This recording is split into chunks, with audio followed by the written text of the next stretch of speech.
Assalomu alaykum. Mana bular 10 kun oldingi tug'ilgan quyonlar.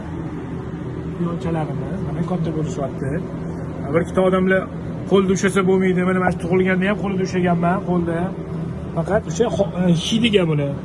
Men bunga ovqat berganim uchun hidimni biladi bular. O'shaning uchun yeb qo'ymaydi ham, tegmaydi ham mana bolachalar.